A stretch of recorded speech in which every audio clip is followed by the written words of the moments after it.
Our story begins a couple decades before 1986. Back then, the Chornobyl region of Ukraine was chosen by the Soviet Union to become the site of various important installations that would mark the future forever. Sometime in the 1960s, the mysterious town of Limansk is founded in the area to house the Radio Wave Institute. From then on, many advanced antenna systems will be developed in the vicinity. In the same decade, several other scientific and industrial complexes are built near Chernobyl and Limansk. One of them is the Agroprom Research Institute for Crop Selection and Genetics. The goal of the structure was to study ways to increase agricultural production. 1966 marks the beginning of Project Fiber, led by Professor Sakharov. The research aimed at remote transmission and reception of cognitive information in the form of biological radio waves, a subject that will become a centerpiece of future scientific development in the Chornobyl region. In 1970, the very first buildings of what would become Pripyat are set up. The settlement grows rapidly, and soon an entire city stands, housing the workers for the nearby Chernobyl nuclear power plant. The said power plant quickly begins construction just a few kilometers away from Pripyat. It is meant to provide electricity to a large chunk of Ukraine, but also to all the nearby government facilities. In 1976, the over-the-horizon radar, known as Duga, starts to operate. This massive structure is part of the Soviet Union's missile defense network and was built in the vicinity of the power plant in a secret base called Chernobyl 2. On November 8th, a first test related to a Psi signal is successfully performed on the Duga. This is the earliest recorded instance of secret experiments being carried out in the area. Duga would become a crucial part of these experiments, and a covered facility allowing remote control of the radar was eventually built in the Malachite facility nearby. In 1977 and 1978 respectively, reactors 1 and 2 of the Chernobyl nuclear power plant start operating. These RBMK reactors of the first generation are each able to produce 1000 MW of electric power. 1978 also marks the birth of Alexander Degtyaryov in Pripyat. Like many other children and adults of his generation, he will experience the events to come firsthand, marking him for life. In 1980, a huge factory known as Jupiter opens near Pripyat, becoming the second largest employer in the city behind the power plant. Officially, the complex produced cassette recorders and other parts for home appliances, yet the factory also had a hidden production of secret military-grade components, such as semiconductors, computers, and black boxes. In 1982 and 1983 respectively, reactors 3 and 4 of the nuclear power plant start operating. These RBMK reactors of the second generation are also each able to produce 1000 MW of electric power. By 1986, the region was booming, with reactors 5 and 6 in construction and Pripyat becoming one of the model cities of the state. However, the situation was about to crash down in spectacular but tragic fashion. On April 26, 1986, the first Chernobyl disaster occurs. Following a test that did not go as planned, Reactor 4 explodes, exposing the core to the outside world and releasing an enormous quantity of radioactive matter all over the surrounding areas. The next day, Pripyat and the nearby villages are evacuated. The inhabitants were told that they would return in a few days, but in reality, they were to never come back. From May to November 1986, workers known as liquidators are employed to clean up the radioactive debris and erect a concrete structure over the destroyed reactor. This contraption, known as the sarcophagus, isolates the remaining radioactive materials of the core from the rest of the world. In the aftermath of this catastrophe, An exclusion zone is established in a radius of about 30 kilometers around the power plant. In spite of the lockdown, special workers remain in the zone to proceed with decontamination operations. While all the settlements in the contaminated areas are evacuated, an exception is made for the town of Limansk. After that, nobody knows what happened to the city or its inhabitants. Another consequence of the disaster is the closure of many government facilities, including the Agroprom Institute. The fields where new crops and growing techniques were tested are burned to limit the contamination. At first glance, the disaster had stopped all undertakings within the zone, though those in charge actually took the situation as a new opportunity, not only to continue their operations, but to take them to new heights. Since the zone was now almost empty of human life, it became the perfect place to hide more secret Soviet facilities. Under the supervision of the Ministry of Defense and Secret Technologies, MDST, numerous underground bunkers, known as the X laboratories, are established, where many advanced and questionable experiments take place. These are part of the so-called Project X, a gigantic effort to research futuristic scientific domains such as psychotropics, electromagnetism, bioengineering, and so on. In 1989, old complexes such as the Agroprom Institute are reopened. Barracks and a fence appear around the original building, while a factory is built nearby. Officially, the purpose of the site was to develop and test machines for the decontamination of irradiated soils, but the real motives behind this well-funded endeavor seem to be connected to the secret Project X. In reality, the institute would serve as a cover-up for some of the X labs.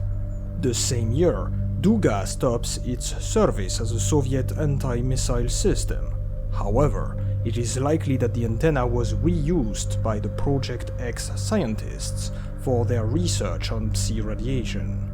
Indeed, extensive work on Psi technologies is performed in the X labs within the zone. Laboratory X-18 discovers the ability of sentient beings to generate biological Psi emissions via the brain.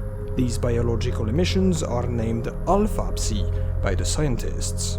Meanwhile, successful tests of the fiber unit take place at the troposphere com station. Results suggest the existence of a powerful external informational field.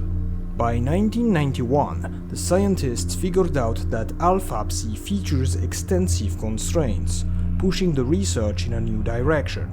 A giant brain will be grown in Lab X-16 in order to continue the studies on biological emissions, but the main focus is now put on the electromagnetic generation of Psi radiation. These electromagnetic emissions are named Beta Psi by the scientists. On December 26, 1991, the Soviet Union is no more, and eventually Ukraine becomes an independent nation.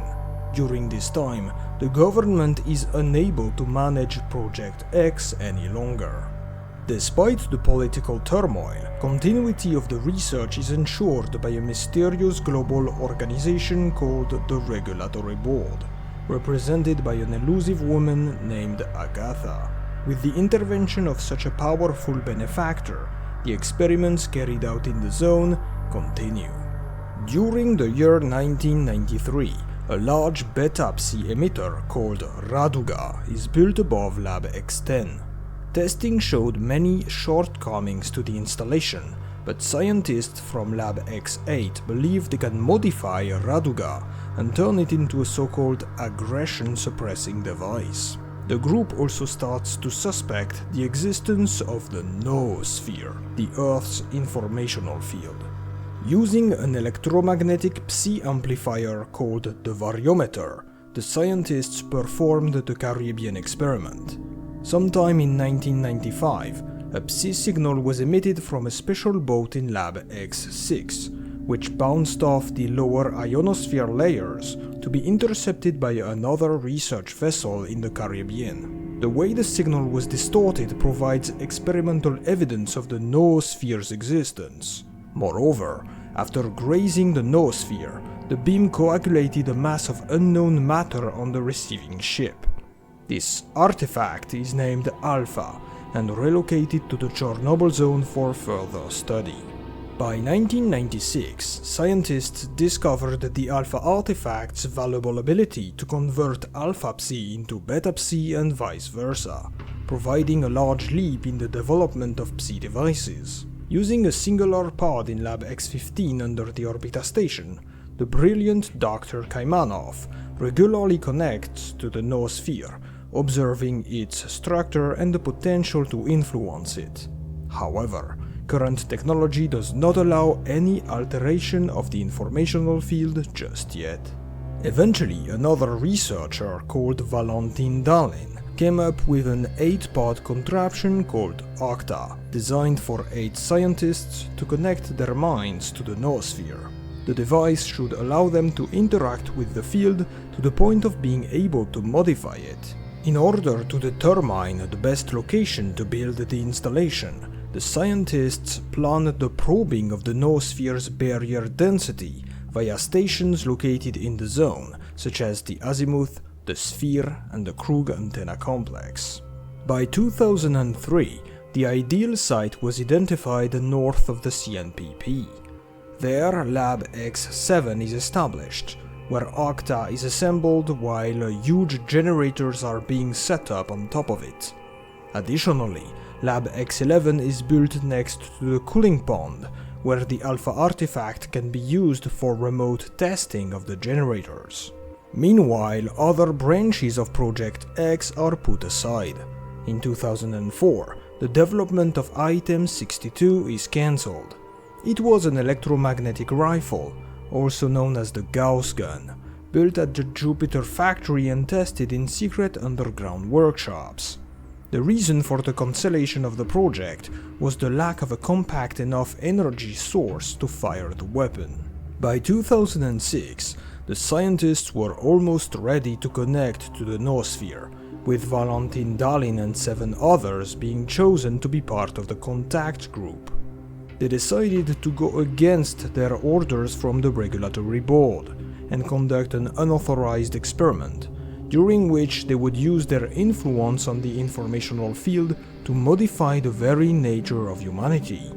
Their idea was to erase negative emotions, such as anger, cruelty, and greed, in order to create a more perfect world. Dr. Kaimanov, who was supposed to step into one of the pods, didn't agree with the idea and believed his colleagues were breaking scientific ethics, thus choosing to stand down at the last moment and leaving one pod empty. Still, they were going to proceed without him anyway. During the month of April 2006, strange phenomena occur in the zone. On the 12th, an earthquake of magnitude 3.5 was recorded, followed by several smaller tremors. The seismic activity originated from an unknown location north of the power plant, most certainly the generators. Authorities tried to cover up the situation, stating that no incident had happened. However, eyewitnesses reported to the press several oddities in the area. Strange lights glowing at night above the CNPP, reinforced security at perimeter checkpoints, large groups of soldiers entering the zone, and graves being dug up in the cemeteries of nearby villages. These events were but a meager warning for what was to come. 20 years after the first disaster, the whole world was going to hear about Chernobyl again. On June 10 came the fateful day of the experiment. The 7 volunteers entered the pods of Octa and merged their minds into the entity known as Sea Consciousness. However, the connection with the noosphere didn't go as planned. At first, the channels were overloaded with anomalous energy. Then Kaimanov decided to step in, shooting down the variometer at the center of the machine. The breakdown resulted in a large rift opening into the Earth's noosphere. At this moment, intolerable bright lights could be seen above the power plant. The clouds in the sky evaporated, and a huge crashing sound was followed by an earthquake. Waves of anomalous energy spread around the whole area, changing the landscape. The anomalous zone was born. The second Chernobyl disaster obliterated all those who found themselves out of cover within the zone. Due to large losses of scientific and security personnel, the army started to cordon the territory surrounding the catastrophe as part of Operation Perimeter, but they also suffered many casualties. Indeed, the soldiers had no idea what they were dealing with, going in without any detectors or anomalous protection. Additionally, a large operation was set up to send vehicles and troops to the CNPP, where they would detonate a special tactical experimental fuse at the epicenter of the zone. Some claim this was a nuclear device meant to blow the zone to Kingdom Come. Obviously, the plan didn't work. On September 18, the soldiers moving towards the power plant were obliterated by a huge release of anomalous energy known as an emission. The charge was lost, and the few survivors were left to die without any hope of rescue. Following these events, the government decided to establish the new exclusion zone, where entry is strictly forbidden. Outposts are built around the perimeter, and the military organized their defense in an attempt to contain the disaster. Some of the soldiers sent deep into the zone actually survived. Among them was Captain Tachenko, who gathered the remaining men and told HQ to screw off, then created the faction known as Duty. After seeing the horrors of the zone, Duty members swore to protect the outside world and to stop the anomalies and mutants. The scientists who caused the disaster also survived, but due to the risks posed by the zone, Project X was officially terminated. However, C Consciousness rallied many of the X-Lab's personnel under the jurisdiction of MDST to continue the work in clandestine fashion. From now on, MDST would assist C Consciousness in studying the zone and achieve their original goal of improving humanity's condition. Dr. Kaimanov survived the events of 2006 as well. He managed to run away from his colleagues and hide in the Red Forest, where he reflected on his actions and their consequences. Kaimanov the scientist was no more. He was now the Doctor, a figure devoted to helping the victims of the disaster whenever he could. After the appearance of the zone, many people have tried to come to its center. However, C Consciousness wanted to remain hidden and continue their work without being disturbed. Therefore, a network of psi fields was set up around the heart of the zone, using the various antennas in the vicinity. Among them was the old Raduga rainbow emitter that became known as the Brain Scorcher. Meanwhile, MDST scientists quickly discovered the artifacts born from anomalies and their amazing properties. Thanks to the high capacity of new batteries built with fragments of the Flash artifact, the problem of the energy source for the Gauss rifle was finally solved, and the project resumed. A few dozen units were manufactured at the Jupiter plant before the entire production was moved to the underground labs. Although MDST could not operate the X laboratories forever. In the years following the appearance of the zone, most of the X labs had to be abandoned. Anomalous activity, mutant infestations, and lack of supplies led to the death or flight of most of the personnel. From the perspective of the outside world, the second disaster remained a mystery. Fascinated by the anomalies and their secrets, brave scientists and explorers start to venture inside the zone. Sadly, early expeditions inside the forbidden area all end in tragedies, and many stories emerge about the zone. Among them are the first descriptions of mutated creatures living inside the perimeter. Things turned around in 2009, when scientists created the first anomaly detectors. Thanks to this technology, new and more successful expeditions take place in the zone. For instance, the very first scientist bunker was probably established around that time. The camp was installed near the former Lake Yontar, where Professor Sakharov and his colleagues will study the zone for the years to come. The research team is especially interested in the strange Psi emissions coming from the nearby factory. Visits in the anomalous area soon reveal that there are trespassers in the zone. These people call themselves stalkers and make a living by scavenging the wasteland. According to the legends, the very first stalker is nicknamed Guide. A group of such stalkers, newcomers to the zone, stumble upon the Doctor's swamp. They are called Fong, Ghost, and S.T.A.L.K.E.R. The latter is determined to reach the zone center and uncover its secrets. In 2010, the stalker phenomenon continues to grow. It is now well established that artifacts are the main source of income in the zone, and there are hundreds of unauthorized people working inside. This influx of stalkers gave rise to new groups and beliefs within the zone. Those who see the anomalous energy as a gift to humanity and dream of a zone open to all gathered and created a powerful faction known as Freedom, quickly becoming Duty's sworn enemy. During one of his trips to the north, S.T.A.L.K.E.R finds a peculiar artifact, which he leaves to Doctor for safekeeping.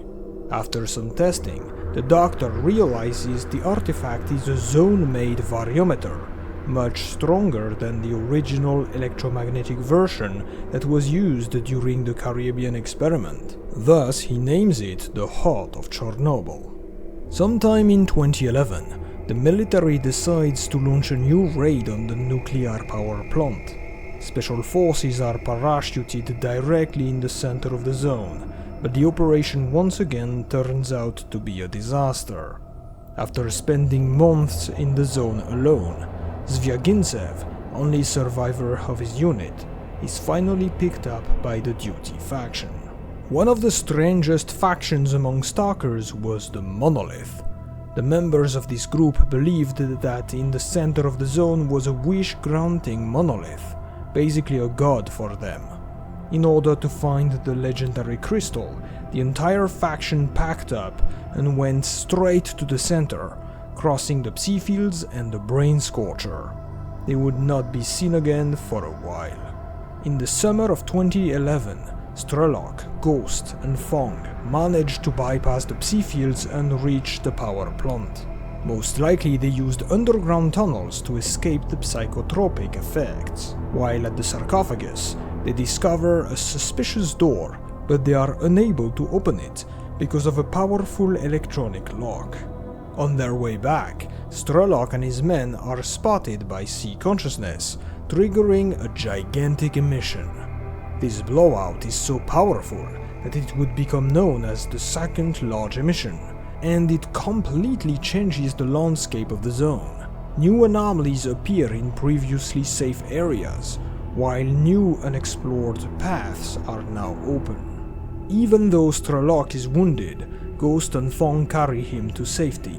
They manage to escape the CNPP and avoid the emission, then leave S.T.A.L.K.E.R at Doctor's place so that the legendary man can patch him up. This intrusion to the zone's center has triggered a chain of events that would go down in history, along with the Clear Sky faction. When the large emission hit, a mercenary known as S.T.A.L.K.E.R was out in the swamps. He miraculously survived and his unconscious body was rescued by a Clear Sky guide named Nimble. On September 10, S.T.A.L.K.E.R wakes up in the Clear Sky base. Their leader, Lebedev, explains to him that since the large emission, new blowouts have been happening continuously, with destructive consequences on the zone and its inhabitants. Clear Sky speculate that this was happening because somebody made it to the center of the zone and returned unscathed. Therefore, they plan to stop this person and ask S.T.A.L.K.E.R for his help. Indeed, the Merc was gifted with a special ability to survive emissions, assumed to be Class 5 Psi protection. What S.T.A.L.K.E.R doesn't realize at this moment is that he's under the effects of neuroprogramming, and Clear Sky is manipulating him. In reality, the faction is a cover for MDST scientists Lebedev, Kaloncha and Suslov, who have been tasked by C Consciousness to stop S.T.A.L.K.E.R. Not really having a choice, S.T.A.L.K.E.R accepts to help Clear Sky. First, the faction has to take back control of the swamps that surround their base, that were flooded with renegades after the big emission. With the fighting experience of S.T.A.L.K.E.R, the swamps are secured and Clear Sky soon learns about the whereabouts of Fong, one of S.T.A.L.K.E.'s men. S.T.A.L.K.E.R is sent after him. Meanwhile, the rest of the zone is also struck by various faction wars. Because the landscape was changed by the emission, the balance of power has been disturbed and the different groups now fight for new territories. Apart from the little war between Clear Sky and the renegades, other conflicts include the loners against the bandits, and of course duty versus freedom. In the midst of all the chaos, the Monolith faction returns. The stalkers that disappeared beyond the Scorcher are back, and they are not messing around. Indeed, they were brainwashed and turned into fanatic soldiers by C Consciousness, with the simple mission to kill anyone trying to reach the center of the zone. In addition to creating the monolith, C Consciousness also developed another brainwashing technique known as the S.T.A.L.K.E.R program, able to transform stalkers into agents by printing specific orders into their minds. Because of the super emission, the way to the forgotten city of Limansk was opened for the first time in years. Freedom and Duty jumped on the opportunity, both sending squads to explore the town. After the stalkers reached the location, they brought up the only bridge, preventing anyone else from reaching the city. Unfortunately for them, it seems they all met their end in Limansk. Meanwhile, Fang and Ghost look for the components needed to assemble 2 electronic decoders. These devices should allow their group to crack the lock on the mysterious door that they found in the sarcophagus. Fang first visited the famous trader Sidorovich, then the diggers from Garbage, and finally the technician team from the Freedom faction, all while being chased by the mercenary S.T.A.L.K.E.R. Eventually, Fang is ambushed by bandits and forced to drop his PDA in order to escape. S.T.A.L.K.E.R finds Fang's PDA, on which he discovers the coordinates of S.T.A.L.K.E.'s stash in the Agroprom underground. He visits the place and finds out about the Stalker's plans. Fang and Ghost managed to assemble the 2 decoders, while S.T.A.L.K.E.R was patched up by Dr. It turns out that Clear Sky was right. S.T.A.L.K.E.R did reach the CNPP and is planning to go there again. In order to make his second trip to the center of the zone, S.T.A.L.K.E.R goes to Professor Sakharov at Lake Yantar, where he acquires a special helmet to protect himself from C emissions. Now with the entire Clear Sky faction after him, S.T.A.L.K.E.R cannot regroup with Ghost and Fang, so he decides to rush to the power plant alone. Having followed S.T.A.L.K.E.R to Yantar, S.T.A.L.K.E.R meets the scientists and takes part in their operation to restart the cooling system for the Psi emitter in Lab X16, via the use of 2 valves located in the factory. This mission is successful and the level of Psi radiation is decreased, allowing S.T.A.L.K.E.R to resume his pursuit of S.T.A.L.K.E.R. With S.T.A.L.K.E.R hot on his tail, S.T.A.L.K.E.R comes up with a trick. He takes a tunnel that will lead him beyond the Psi fields, and blows it up right behind him, effectively closing the only easy way to the center of the zone. Lebedev thus tasks S.T.A.L.K.E.R to find the Forester, who might be able to help reaching Limansk. By passing through the city, they should be able to access all the tunnels that go directly to the power plant, and hopefully catch up with S.T.A.L.K.E.R. S.T.A.L.K.E.R finds the Forester, who agrees to help and sends him to pick up a strange signal from Limansk. It turns out to be an SOS sent by a mercenary squad trapped into a space anomaly close to the town. By retrieving a legendary compass artifact that was stolen and contacting the mercenaries, S.T.A.L.K.E.R and Forester should be able to guide them out of the anomaly and onto the other side of the Limansk River, allowing the mercs to lower the bridge so that Clear Sky can pass. After the Great Emission, the soldiers defending the military warehouses were put in a difficult situation. The survivors had to fight waves of mutants, zombies and monolithians. losing a lot of men in the process. Ready to exploit this weakness, the Freedom faction launches an assault on the remaining military personnel, destroying them and capturing the army warehouses for themselves. S.T.A.L.K.E.R takes part in the offensive in exchange of using the powerful military antenna to contact the trapped mercenaries. Thanks to the power of the compass artifact, Forrester guides the mercenaries out of the space bubble via the radio connection set by S.T.A.L.K.E.R. The mercs meet with Clear Sky at the Limansk bridge, which they lower. Lebedev himself leads his troops in battle, and the group reaches the town. In the meantime, Ghost and Fong go near the military warehouses.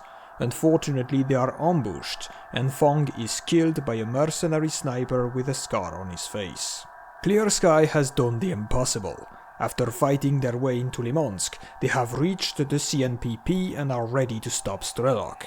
When the Stalker arrives, his Psi protection is disabled by S.T.A.L.K.E.R, who shoots him with an electromagnetic rifle.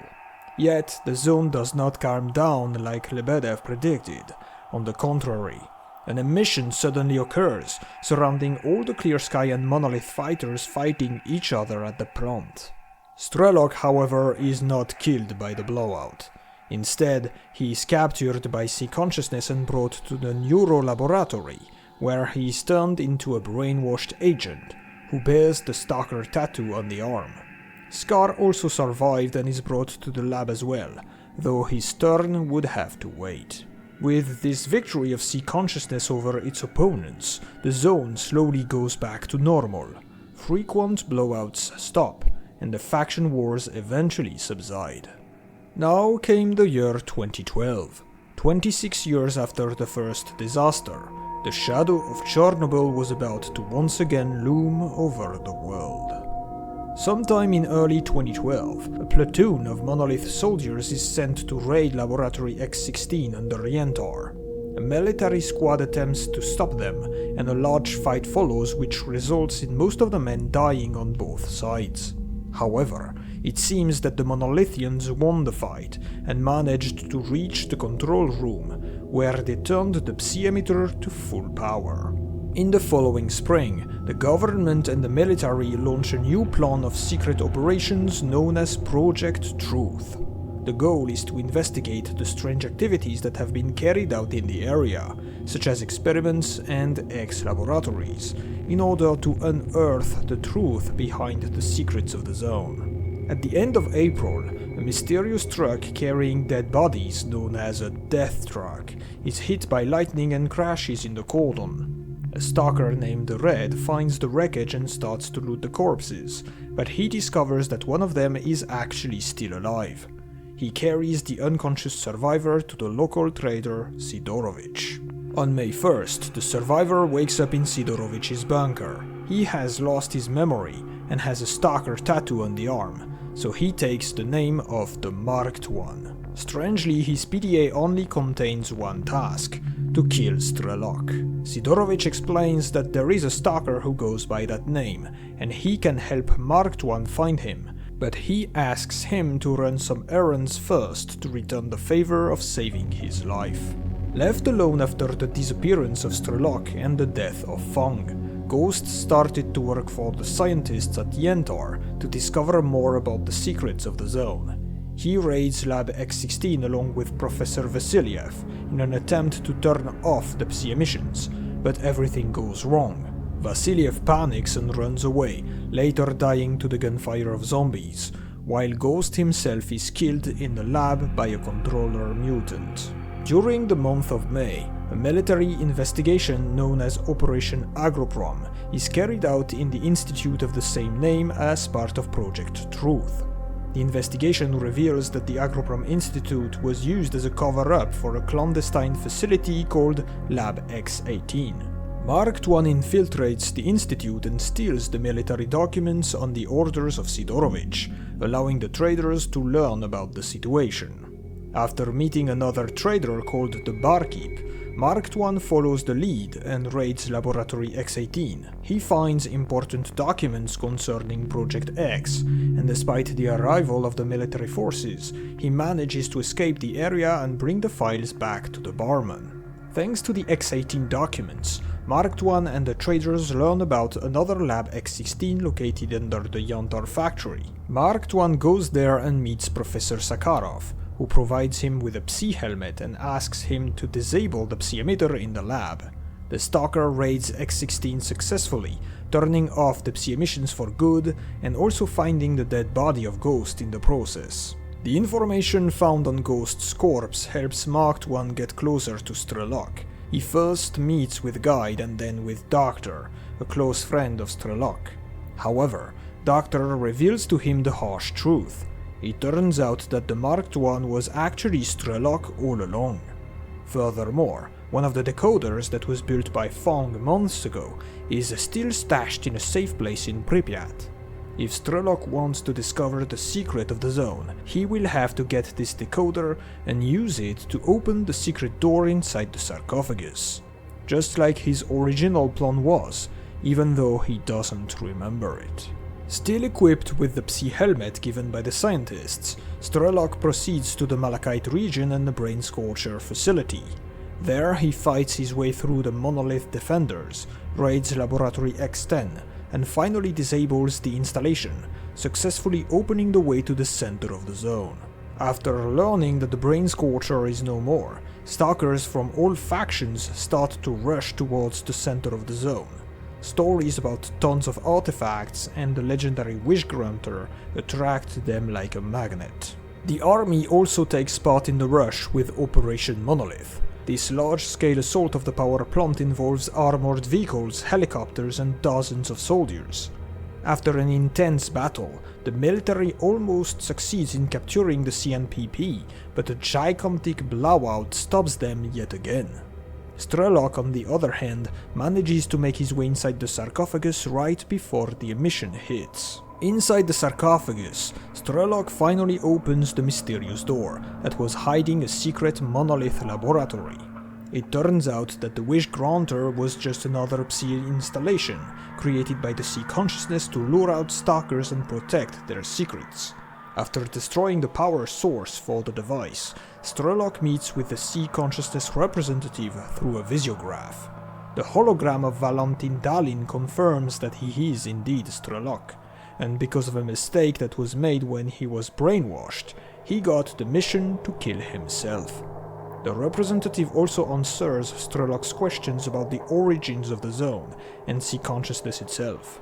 At the end of the conversation, Dalin makes a proposition to the Stalker to join them by entering the empty 8th pod and help stop the growth of the zone. However, S.T.A.L.K.E.R. refuses, stating that all of this is a deception. Since he declined the offer, S.T.A.L.K.E.R. leaves the sarcophagus and uses the Navigator, a network of man-made teleporters from Project X, to reach the generators at the very center of the zone. Monolith fighters try to stop him along the way, but S.T.A.L.K.E.R. doesn't back down, reaches Lab X7 and finds Octa where the 7 scientists connected to Psi consciousness rest. After a moment of hesitation, he makes his decision and guns them down, resulting in a global shutdown of the X network. The subsequent fall of the Psi fields opened new areas for stalkers to explore. Veterans of the zone suddenly felt attracted to the legendary Ghost City, as if they all heard its call, the call of Pripyat. Because S.T.A.L.K.E.R. disabled the Monolith device, there was no one left to give orders to the fanatics of the Monolith faction, and their brainwashing fades away. While most of them remain loyal to the crystal despite not hearing it anymore, some Monolithians realize that fighting is pointless and decide to start a new life. One of them is called Strider. With the Psi fields disabled, stalkers start to make comms closer to the center of the zone. Duty and Freedom squads reached Yanov Station and started to fight for it. Freedom was controlling the building, when suddenly a dutier named Zulu sensed that an emission was about to hit. Freedom allowed Duty inside to avoid them a terrible fate, and both factions agreed to create a ceasefire area around Yanov Station. Shortly after, a new scientific expedition arrives in the zone, and their bunker is installed very close to Yanov Station. The crew consists of Professors Herman and Ozersky, the former Clear Sky technician Novikov, and a group of hired stalkers, Topol, Mace, Snake, and Spirit. The latter is actually one of the former Monolithians, trying to blend in within the stalker population. Even though Operation Monolith failed not long ago, the military is still adamant about capturing the power plant for good. A new operation codenamed Fairway is launched, where helicopters equipped with emission protection systems are sent directly to the CNPP. Unfortunately, it once again fails, as all choppers crash in mysterious circumstances. However, many soldiers survive the landings and most of them manage to regroup. Some meet with a local named Noah, others with the legendary guide, and both stalkers lead the men to the main evacuation point in Pripyat. However, communication with the HQ is impossible, so the commander, Colonel Kowalski, decides to fortify their position by making a base in the laundromat building and wait for evac. Following the failure of Operation Fairway, Ukrainian Special Service agent and former stalker, Major Alexander Degtyarev, is sent into the zone to investigate. He arrives in the area of Zaton on the 3rd of August 2012. Degtyarev discovers the remains of the Stingray helicopters one by one, but cannot figure out why they crashed just yet.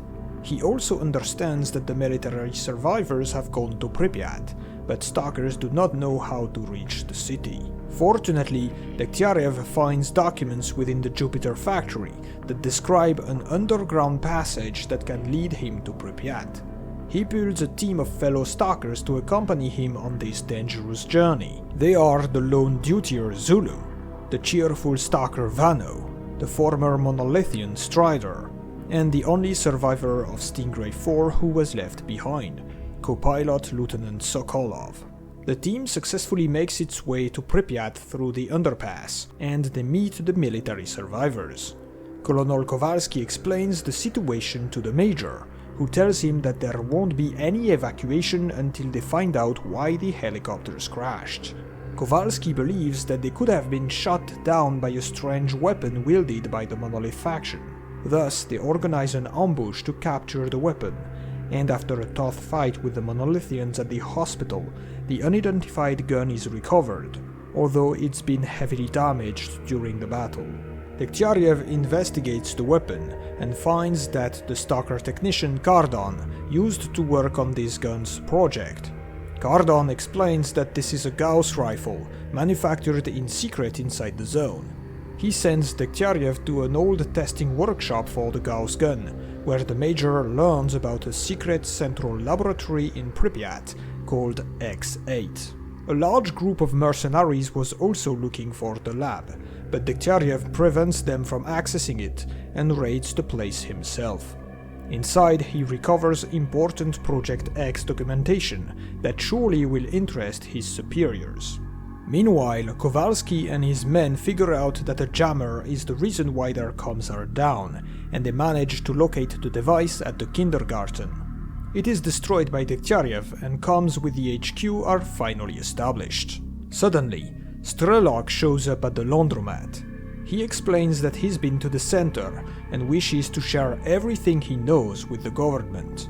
He also reveals why the Stingray choppers crashed.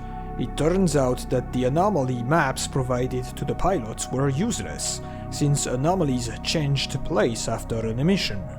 However, if the anomalies are scanned right after a blowout, then the map will be accurate until the next blowout, allowing for safe air travel. With this information, Kowalski and Degtyarev report to the HQ and an evacuation mission is immediately planned. After a final fight with the Monolith, the surviving soldiers along with Degtyarev and Strelok are evacuated from the zone. For successful completion of his investigation, Major Degtyarev was offered a promotion to the rank of Colonel and the opportunity to work at HQ as a mission coordinator. However, he refused and submitted a request to become a permanent observer in the zone for the Ukrainian Special Service instead. Eventually, this led to the creation of a new faction called the S.T.A.L.K.E.R, based in Pripyat and Yanov Station, and led by the now Colonel Alexander Degtyarev. Meanwhile, the former Monolithian Strider goes on a quest to find out what happened to him and his comrades. Along the way, he recruits other Monolith stalkers who are lost after being freed from their brainwashing, leading to the appearance of a new faction called Noontide. One of the first to join is a mysterious blind preacher called Faust. Herman's scientific expedition has been a huge success, prompting the Ministry of Education to allocate additional funding for research in the zone. Moreover, Topol's crew is promoted to the status of official field research team. They become the first S.T.A.L.K.E.R group. Soon after, a lost and amnesic stalker named Marshall is welcomed into the bunker, where the men take good care of him. By 2013, the zone was ready to enter into a new era. Thankful for his newfound friends, Marshall wanted to return the favor. During one of his trips, he comes across the abandoned chemical plant and convinces the S.T.A.L.K.E.R group to move there and establish a larger base. The faction grows, minds its own business, and earns a living by working jobs for scientists. The success of field laboratories in the zone and the greater funding allowed by the government resulted in the creation of the Malachite Science and Technology Center, a research facility under the wing of the Ukrainian Ministry of Education and Science as well as the United Nations Association. Under the leadership of its director, Professor Ozerski, the STC aims at researching the zone in all of its forms, even those who might be considered pseudoscience. Malachite wasn't the only scientific center to be established. Using the information gathered in the zone in the past few years, most notably by S.T.A.L.K.E.R, the authorities later created the Institute for Research in the Chernobyl Anomalous Area, S.T.A.L.K.E.R. The establishment is led by Dr. Dmytro Dalin, the son of Valentin Dalin, while S.T.A.L.K.E.R takes the position of chief scientific consultant. Backed up by the regulatory board, the former benefactors of Project X, the goal of the institute is to take control of the anomalous energy by accessing the generators at the center of the zone. In order to protect and assist S.T.A.L.K.E.R, a faction of professional contracted soldiers called the Ward is also set up. Led by Colonel Korshunov, a former security officer from Project X and Afghan war veteran, the Ward takes the zone by storm to show the other groups who's boss. As a way of example, they raid the chemical plant, killing many crucial members of S.T.A.L.K.E.R such as Topol, Mace and Snake. However, Spirit and Marshall barely manage to escape the slaughter. This display of brute force keeps the other S.T.A.L.K.E.R groups in line. Initiated by the Ward, the peace treaty called D4 is concluded, ensuring stability in the zone via a global truce. While bandits and rogue stalkers might still act up, large factions like Duty and Freedom are forced to stop their wars. In the wake of this historic event, the balance of power within the zone is reorganized, and new territories are assigned to each group depending on their needs. For instance, Noontide established their sanctuary on Wild Island, while the Core is allowed to create a border at Yaniv to prevent the flood of stalkers in Pripyat. Meanwhile, the S.T.A.L.K.E.R Marshal went to the north and was somehow captured by surviving members of MDST. Inside the Euro laboratory, Marshall's memories are implemented inside Scar's brain, and the former merc is brainwashed into pursuing new given instructions. This reframing event results in Scar becoming an agent of MDST, who eventually becomes the leader of the S.T.A.L.K.E faction. At the end of 2013, the Ward plans an operation with their newfound allies from Duty and the military, codenamed Zenith, aimed at taking control of the generators by sending a large force directly to the center of the zone. However, the whole ordeal turns out horribly wrong when an unexpected emission obliterates most of the personnel. This event results in a tarnished reputation for the Ward and S.T.A.L.K.E.R, as well as a shattered trust with the groups that collaborated with them. Due to the repeated failures of the army within the zone and the loss of many Ukrainian soldiers, as well as increased awareness of the zone around the world, the global community eventually had to step in. The International Perimeter Security Force is created to replace the local military, with the mission to protect the zone's borders, which are reinforced for the occasion. In theory, IPSF prevents crossing of the perimeter from both sides and assists scientific expeditions, but on practice, corruption remains a plague among the ranks. After years working at S.T.A.L.K.E.R, Strelok realized the true nature of the Institute's mission and those behind it. In 2017, he attempts to sabotage X11, the all-important laboratory from where an alpha artifact can be used to remotely connect to the generators, above which the S.T.A.L.K.E.R buildings were erected. However, he fails and is forced to go into hiding outside of the zone. Desperate to get their hands on an alpha artifact, S.T.A.L.K.E.R attempts in 2019 to replicate the Caribbean experiment, the very same that brought the first alpha to the world back in 1995. This time, the procedure does not go as planned, damaging the very structure of the noosphere. As a result, an anomalous wave of frost starts to spread from the CNPP cooling pond, creating the location known as Cold Island. This phenomena could have expanded to the entire zone if it weren't for the intervention of S.T.A.L.K.E.R and his Spark saboteurs. After almost a decade of relative stability, the zone's balance has been disturbed by S.T.A.L.K.E.'s experiments and the schemes of various other factions. This time, the main forces at play will stop at nothing to reach the heart of Chornobyl. One night in 2021, a strange anomaly suddenly pops up in an apartment building outside of the zone. The flat belongs to Yevgen Martinenko, nicknamed Skif, a former Ukrainian Marine and now dealer of dummy artifacts in the mainland. The anomaly blows up his kitchen before disappearing, only leaving a mysterious artifact behind. Deprived of its anomalous power from the zone, the artifact soon faded away, becoming a dummy. As someone with ties to the black market of such trinkets, Skif is able to enter into contact with Professor Herman, who is looking for spent artifacts to recharge. The two men make a deal. Skif will enter the zone and use Herman's scanner device to bring back power to the artifact, give it to the scientist and receive a handsome reward in exchange. This should allow him to buy a new home, but perhaps the man was looking for answers first and foremost. Herman brought Skif to a place where he can trespass into the perimeter. The young man enters the zone and receives the coordinates to use the scanner from a shady guy named Zolder. Skif proceeds to the spots, carrying the recharging procedure several times.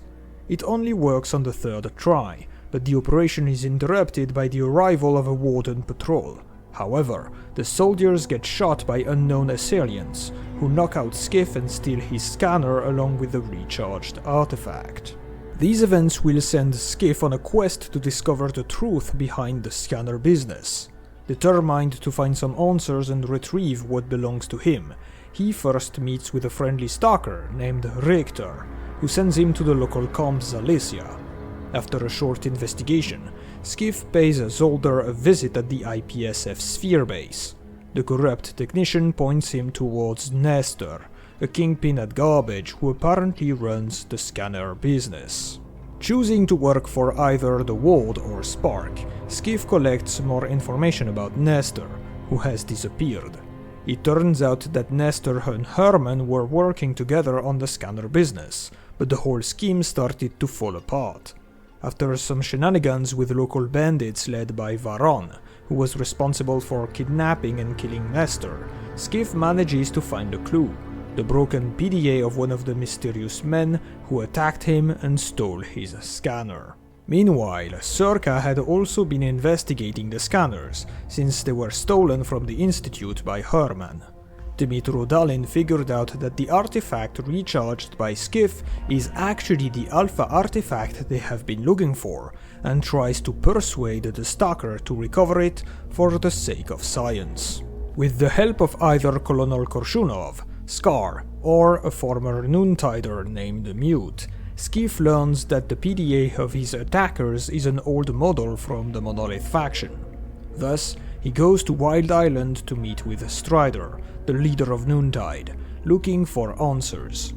There, the preacher Faust has a final argument with Strider and ends up leaving the shelter along with half of the Noon members. Regardless, Skif and Strider collaborate and find out that Faust might be the one behind all their troubles. Skif travels to the Zaton region in the steps of a Warden traitor who has become an agent of Faust. Using his new contacts from the Ward or from S.T.A.L.K.E.R, he finds and eliminates them all, learning that Faust went to the old Clear Sky base. Richter tells Skif to ask Nimble about Clear Sky, since the guide was part of the faction a long time ago. Thus, Skif recovers from Nimble the necessary information to reach the Clear Sky base, and goes there looking for Faust. At the Clear Sky base, Faust leaves the scanner to Skif, with the Alpha artifact still inside, that escapes. The Stalker picks up the device with the intention to bring it to S.T.A.L.K.E.R and find more answers. On the way to the Institute, he meets with Strider and S.K.A.R, who inform him that Dmitro Dalin had the Wish Granter machine transferred from the CNPP sarcophagus to S.T.A.L.K.E.R. They believe the monolith is way too dangerous, and ask Skif to find out what the scientists want to do with it. Skif then brings the scanner and the Alpha artifact to S.T.A.L.K.E.R, where Dalin explains the Institute's plan to remotely connect to the generators via the functionality of Lab X11.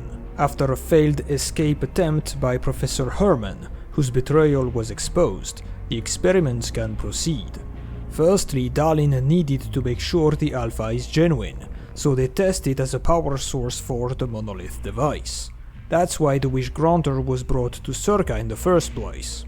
The experiment is a success, with Skif witnessing the effects of the Wish Granter firsthand.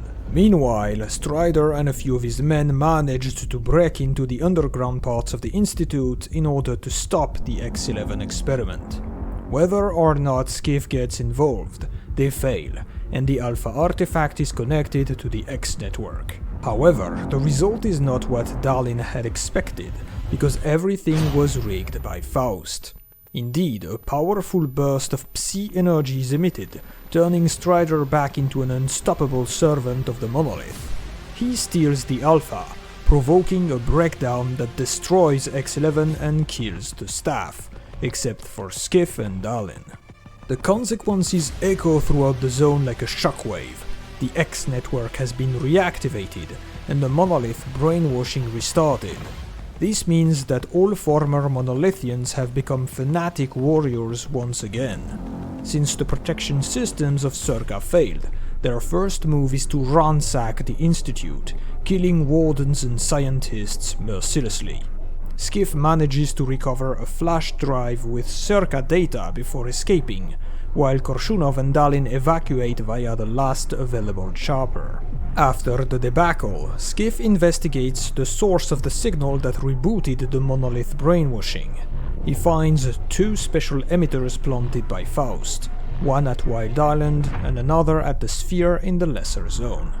In the meantime, the monolithians regroup under Faust's leadership and march on the Duga, slaughtering the IPSF garrison stationed at Chernobyl 2. Determined to strike back at the monolith, the Wardens launch an assault on the Duga. However, S.T.A.L.K.E.R and his men set up a trap for them. During the battle, Spark activates the Lesser Duga in its Psi emitter mode via the remote control from Malachite. All the Ward soldiers on ground quickly turn into zombies, because their Psi immunity had been diminished by the experiments of S.T.A.L.K.E.R. Also, Colonel Korshunov's helicopter crashes, leaving him gravely injured. Meanwhile, Skif tries to confront Faust, but he fails to eliminate him because the preacher casts phantom copies of himself. Thus, Skif visits Malachite to learn how to defeat the phantoms. Ozersky asks him to launch the VPC mirror installation that can provide information about Project X now that the X network has been reactivated. This is how Skif learns about a list of scientists formerly involved in the research, and with the help of Richter, he manages to track down one of them called Professor Dvupalov. Dvupalov sends Skif to Laboratory X5 underneath Agroprom, where he learns the truth about Faust. The preacher was gifted the abilities of a controller mutant as part of the MD-ST experiments, and that's how he became the voice of the monolith a decade ago. Skif also recovers the blueprints for the Psi suppressor and has a technician install the device on his helmet, offering him better protection from Faust's powers. Taking part in a second, larger assault on the Duga, Skif engages Faust on the roof of the comms center. Meanwhile, the attackers manage to push back the Monolithians and blow up the lesser Duga, preventing the appearance of a new, more powerful brain scorcher. Skif eventually kills the preacher and picks up his pendant, the key to something incredibly important. Indeed, the necklace allows to activate the visiograph in Lab X-17 underneath Malachite. The device, that was assembled in secret by S.T.A.L.K.E.R and Ozorski, allows Skif to communicate with Valentin Dalin, the representative of sea consciousness. According to the hologram, the 7 scientists continued to live within the noosphere even after S.T.A.L.K.E.R destroyed their physical bodies, thanks to the so-called subtle matter.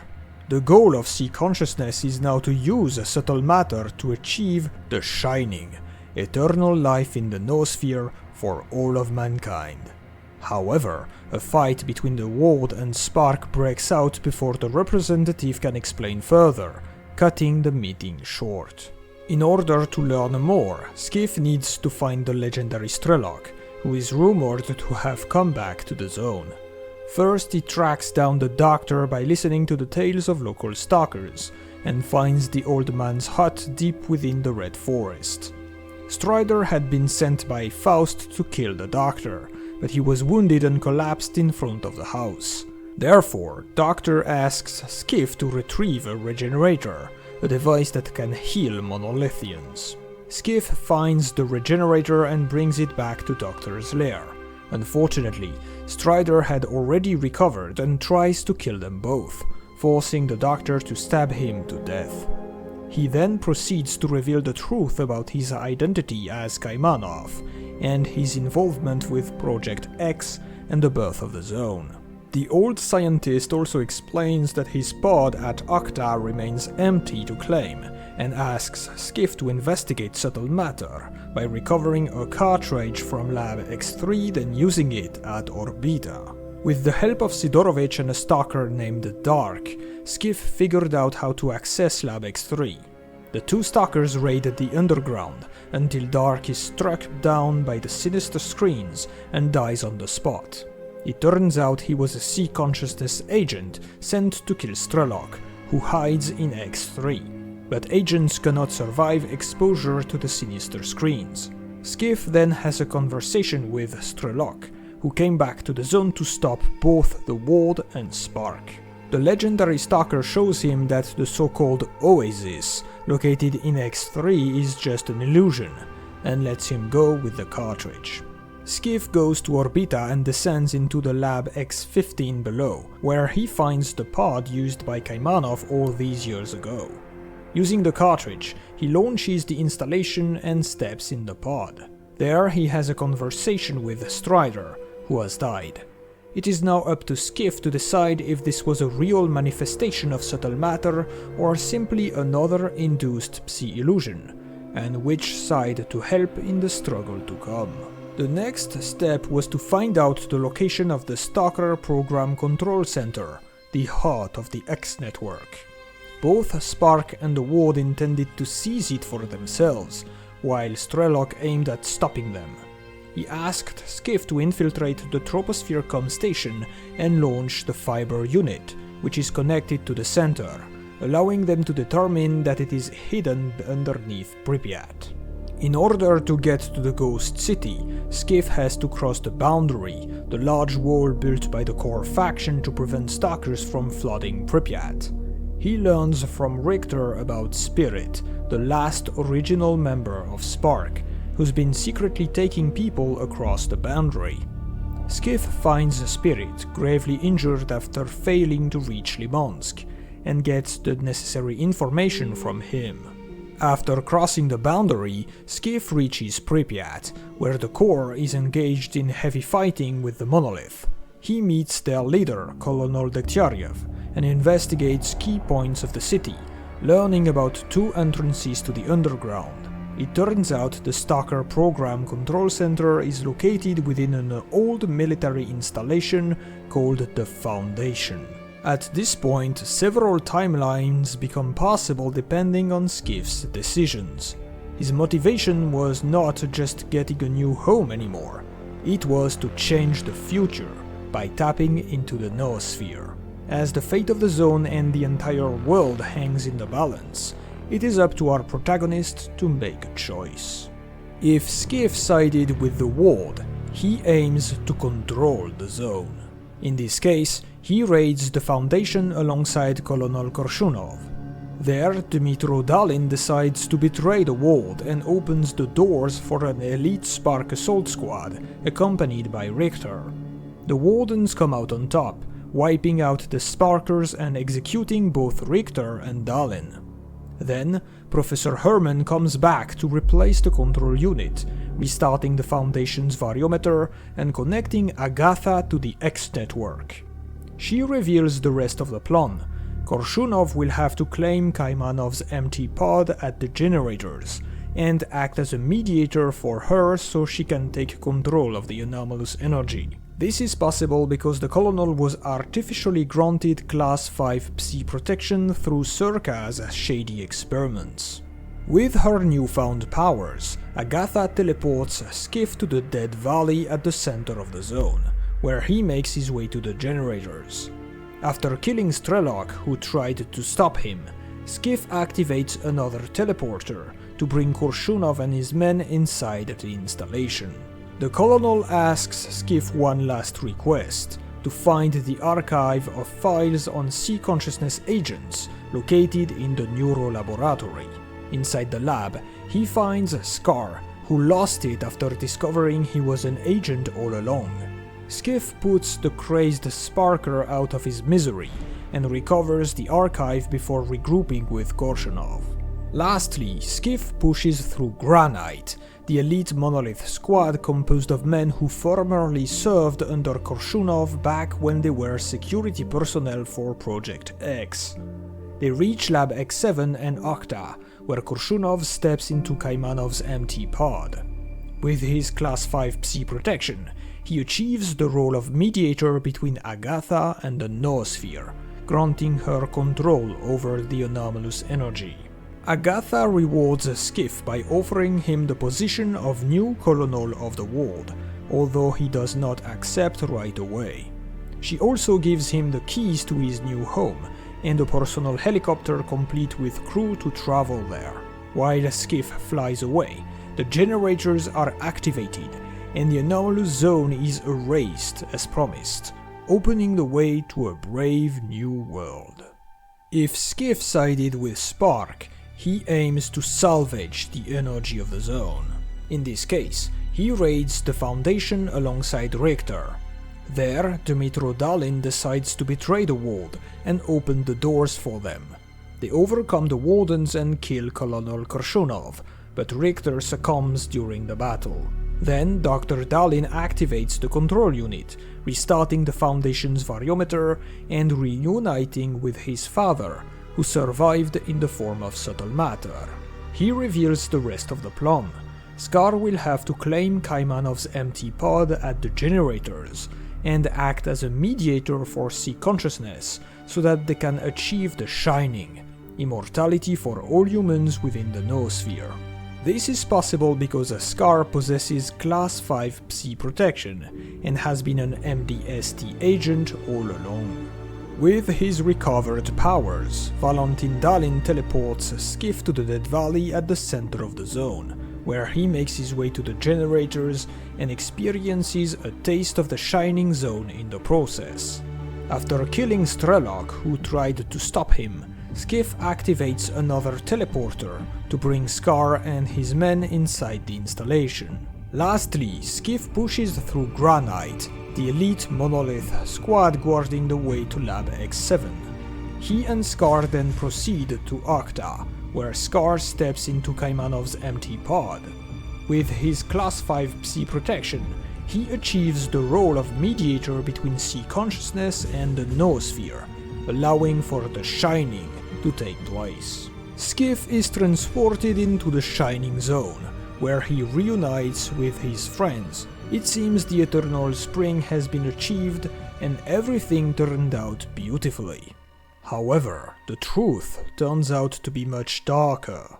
Skif is only subject to a powerful illusion. In reality, he is surrounded by desolation, with all S.T.A.L.K.E.R turned into zombies or already dead. If Skif sided with S.T.A.L.K.E.R, he aims to contain the zone.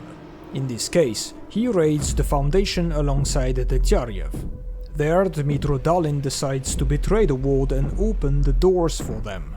They overcome the Wardens and kill Colonel Korshunov. Then Dr. Dalin activates the control unit and meets with his father, but he realizes subtle matter is just an illusion, so he rips off the unit and throws it on the variometer, causing the destruction of the heart of the X network. After the commotion, S.T.A.L.K.E.R asks Skif to tie one last loose end, Kaimanov. Richter leads the S.T.A.L.K.E.R to the old man's place and Skif shoots him dead. Richter then leads Skif to the Red Fortress where he regroups with S.T.A.L.K.E.R. Using a secret teleporting technique, they reach the generators, where Skif fights and eliminates S.T.A.L.K.E.R at the Neuro Laboratory. Lastly, Skif pushes through Granite, the elite monolith squad guarding the way to Lab X7. He and S.T.A.L.K.E.R then proceed to Akta, where S.T.A.L.K.E.R steps into Kaimanov's empty pod. He is able to achieve connection to the noosphere thanks to the power of the Heart of Chornobyl, the legendary artifact that he carried all the way there. S.T.A.L.K.E.R takes control of the remaining monolith forces as well as the anomalous energy that he uses to lock down the zone. Anyone trying to enter or leave will be eliminated. This is the solution he found to protect the zone. As for Skif, the Monolithians let him pass, but it seems he remains trapped inside the zone, his new home. If Skif sided with Kaimanov, he aims to embrace the zone. In this case, he raids the Foundation alongside the Kieriev. There, Dmitro Dalin decides to betray the Ward and open the doors for them. They overcome the Wardens and kill Colonel Korshunov. Then Dalin activates the control unit and meets his father, but he realizes subtle matter is just an illusion, so he rips off the unit and throws it on the variometer, causing the destruction of the heart of the X network. After the commotion, S.T.A.L.K.E.R asks Skif to tie one last loose end, Kaimanov. Richter leads the S.T.A.L.K.E.R to the old man's place, but Skif decides not to shoot him. As an emission suddenly erupts, the doctor instructs Skif to check the basement and chooses to give his life to the zone by staying outside. In the stash, Skif finds his secret notes as well as a Psi cartridge. It turns out the old man had a plan of his own, called Project Y, the purpose of which is to let the zone free. Skif asked Richter to lead him to X15, where he uses the pod to read what is stored on Kaimanov's cartridge. He sees the birth of the zone, learns about the Heart of Chornobyl artifact, and experiences the relationship between S.T.A.L.K.E.R and Doctor. This event convinces him to go through with Kaimanov's initial plan. Richter then leads Skif to the Red Fortress where he regroups with S.T.A.L.K.E.R, but their conversation erupts in a fight. Using a secret teleporting technique, they reach the generators, where Skif manages to kill S.T.A.L.K.E.R and collect the Heart of Chornobyl from his corpse. After dealing with S.T.A.L.K.E.R at the Neuro Laboratory and printing his own Psi signature on a cartridge, Skif pushes through Granite Squad and proceeds to X7 and Akta. He replaces the broken variometer with the Heart of Chornobyl and steps into Kaimanov's empty pod, achieving connection to the noosphere. During an experiment involving the Alpha artifact at the Durga, Project Y finally comes through. Indeed, the zone is let free, and anomalous activity starts to appear all around the world. Humanity won't try to exploit the zone anymore. Instead, it is now time to rise up to its challenge.